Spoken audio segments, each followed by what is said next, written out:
नमस्कार। चलिए आज सबसे पहले पढ़ाई शुरू करने के पहले हम एक प्रार्थना करते हैं। हाथ जोड़िए, स्मरण कीजिए, आँख बंद कीजिए। सर्वे भवन्तु सुखिनः, सर्वे सन्तु निरामया। आप मेरे साथ एक के पर मंत्र बोलिए, गायत्री मंत्र।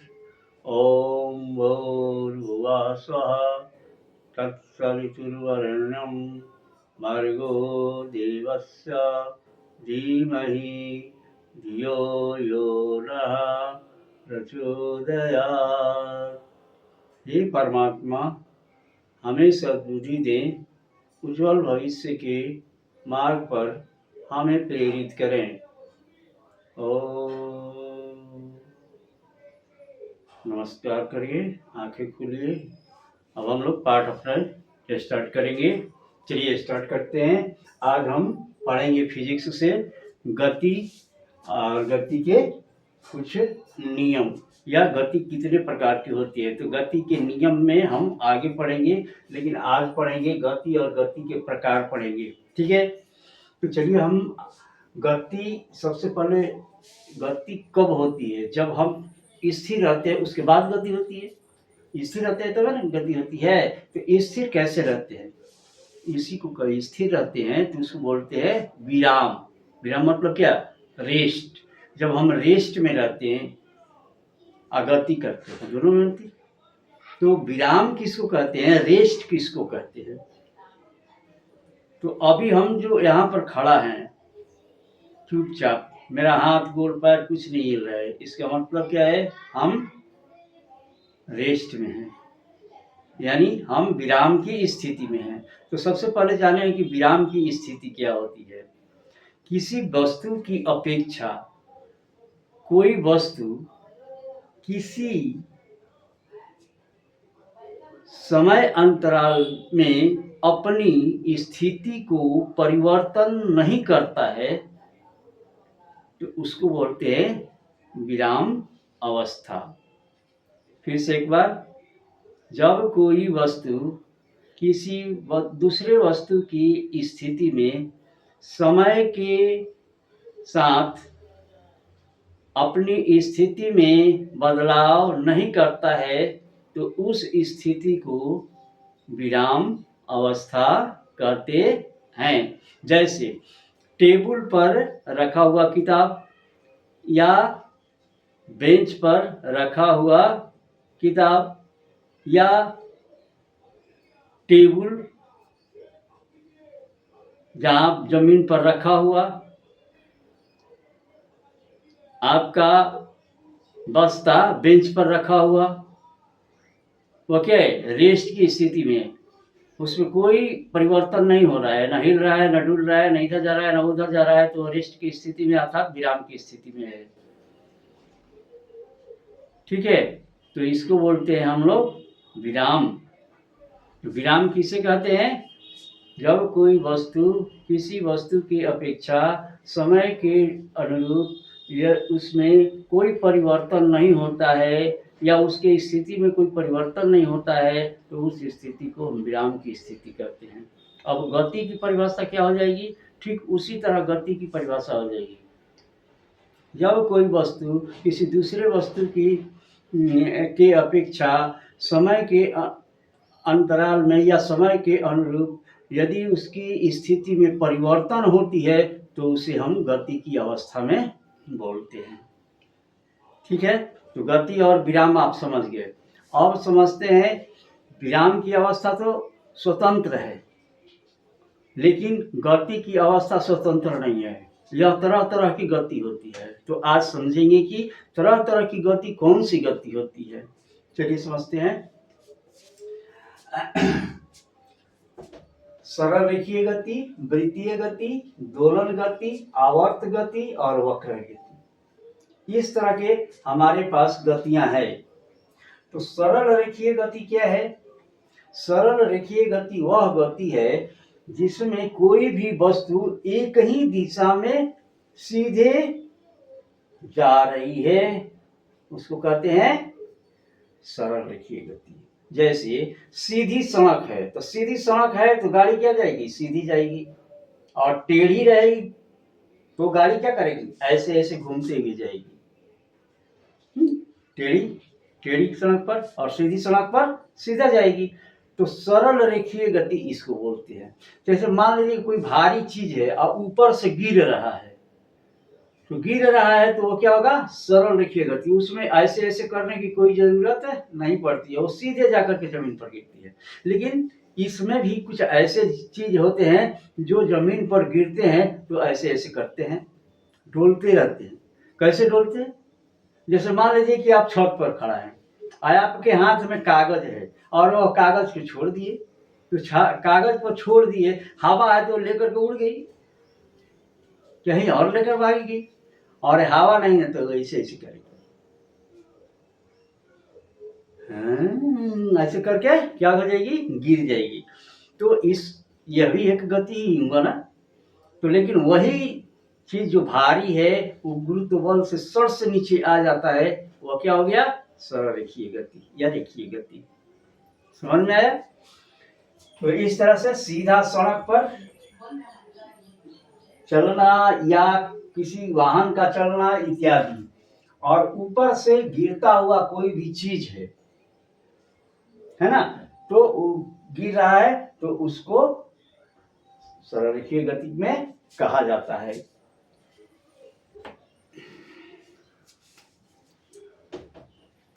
अब यहां पर देखिए वृत्तीय गति। वृत्तीय की अर्थ क्या है, वृत्त मतलब गोल, यानी चारों तरफ घूमना, ऐसे ऐसे घूमता है। आपके यहाँ क्या है जो इस तरह से घूमता हो, पंखा, जो आपके सिर पर लटका हुआ रहता है, सीलिंग फैन हो या आपका स्टैंड फैन हो या टेबल फैन हो, और क्या करता है, ऐसे ऐसे घूमते रहते हैं। उनकी पंखुड़ियां क्या करती है, घूमती रहती है, गोल गोल ऐसे ऐसे घूमती है। तो उसको क्या कहते हैं, वृत्तीय गति।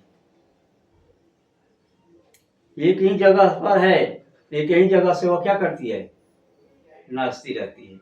इस गति को हम कहते हैं वृत्तीय गति।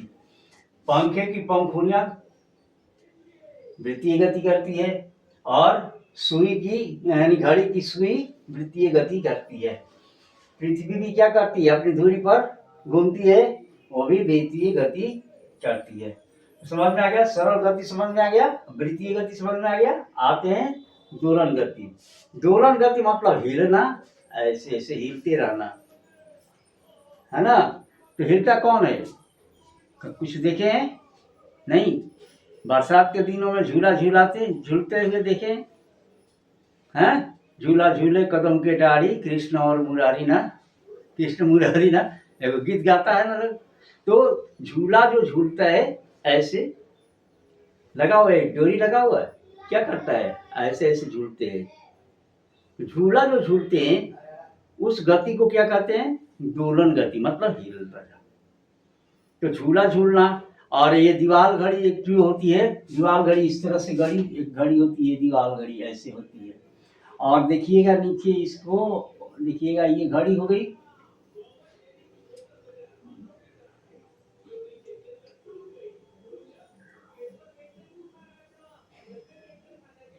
ये जैसे घड़ी हो गई, और ये इसकी सुई हो गई। तो सुई तो घूम रही है किस चीज में, वृत्तीय गति में। और इसके नीचे देखे होंगे किसी किसी कि यहाँ, या आप देखे होंगे या घड़ी के दुकान में देखे होंगे टांगा हुआ रहता है। ये क्या करता है, ये इधर जाता है और फिर इधर आता है। तो इस गति को क्या कहेंगे, दोलन गति। क्या कहते हैं, दोलन गति। और इसी के प्रकार का एक गति होती है जिसको कहते हैं आवर्त गति। आवर्त गति का भी उदाहरण ये भी हो सकता है, और आपका झूला भी हो सकता है, मगर इसमें थोड़ा सा परिवर्तन किया जाता है। परिवर्तन क्या किया जाता है कि इसमें समय का निश्चित किया जाता है। समय, यदि समय निश्चित है तो समझ लीजिए हमारा काम जो है आवर्त है, और समय निश्चित नहीं है तो हमारा काम आवर्त का निश्चित नहीं है। तो आवर्त गति में क्या होता है, सितार की डोरी की गति, सितार की डोरी जब बलती है, जब हिलती है, तो एक ही समय में कई बार कंपन करती रहती है, माने निश्चित समय से वह क्या करती है, कंपन करती है ना। तो निश्चित समय के अनुसार कंपन करती है, उसको क्या कहते हैं, आवर्त गति कहते हैं। तो आवर्त गति क्या है, यह भी क्या करती है कि किसी एक बिंदु पर आगे पीछे करती जाती है, और आगे पीछे करने के समय उसमें निश्चित होता है, तब उसको कहते हैं आवर्त गति। वह गति जिसमें निश्चित समय पर कोई भी अपनी गति को पुनः दोहराता है, उसको कहते हैं आवर्त गति। जैसे सितार की डोरी, सिलाई मशीन की सुई, ढोल जो बजाते हैं, तबला बजाते हैं, तो तबला से आवाज जो निकलती है, जो कंपन होती है, उसके तल में जो मढ़ा हुआ रहता है, चमड़ा या किसी चीज से मढ़ा हुआ रहता है, उस पर आप थाप देते हैं, बल देते हैं, तो वो क्या करता है, कंपन करता है। तो निश्चित समय में वह कंपन करता है, एक तरह का कंपन करता है, तो उसको वह भी क्या करता है, आवर्त गति में आते हैं। इसके बाद होता है वक्र गति। वक्र गति क्या है, टेढ़ा मेढ़ा चलना। जितने सरीसृप वर्ग के चीज होते हैं, जीव होते हैं, सब टेढ़ा मेढ़ा चलते हैं। जैसे मान लीजिए कि सांप होता है, तो क्या चलता है, ऐसे ऐसे चलता है, ठीक है। छिपकली है तो कैसे चलती है, ऐसे, कभी इधर कभी इधर, एक पाँव ऐसे, एक पाँव ऐसे, एक पाँव ऐसे, एक पाँव ऐसे। मगरमच्छ, गिरगिट, ये क्या है, ये चलते हैं कैसे, टेढ़ा मेढ़ा होकर के चलते हैं, जिसको कहते हैं वक्र गति। चींटी की गति या टेढ़ी मेढ़ी रेखा पर, टेढ़ी मेढ़ी सड़क पर किसी वाहन का जाना चलना क्या कहलाता है, वक्र गति का होता है। तो इन सभी गतियों में एक बहुत ही एक मुख्य चीज होता है जानना हम लोगों को, सदिश राशि और अदिश राशि। तो सदिश राशि किसे कहते हैं, वह गति जिसमें परिमाण के साथ दिशा दर्शाया गया हो, उसको सदिश राशि कहेंगे।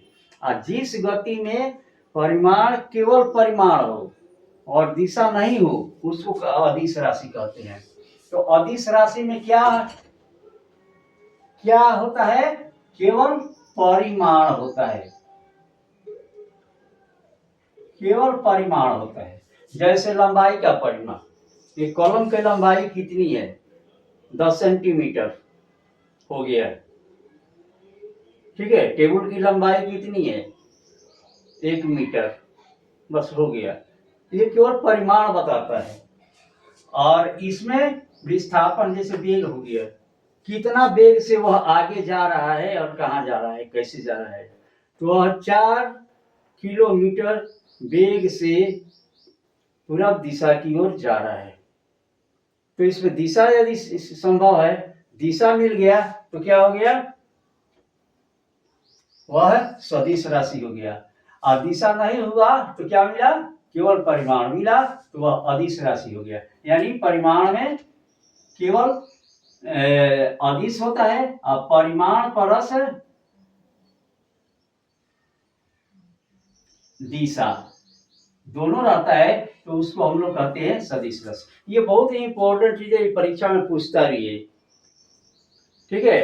तो इसको तो बहुत इंपॉर्टेंट है, इसको आप नोट्स भी कर लीजिएगा, नोट्स करके उतार लीजिएगा, याद उतार करके इसको याद भी कर लीजिएगा, तो बहुत अच्छा रहेगा। यह बहुत ही इंपॉर्टेंट है, किसी भी परीक्षा में पूछता है, सदिश है या अदिश है। जैसे विस्थापन लिख देगा, विस्थापन है, सदिश राशि अदिश राशि उसमें दे देगा, है ना, ऑप्शन टिक लगाइए, या भरने के लिए दे देगा, टिक लगाइए। या सदिश राशि का परिभाषा व्यक्त कर रहे हैं, या सदिश राशि किसे कहते हैं, अदिश राशि किसे कहते हैं, अंतर समझाएं, इस तरह की बातें दे देता है।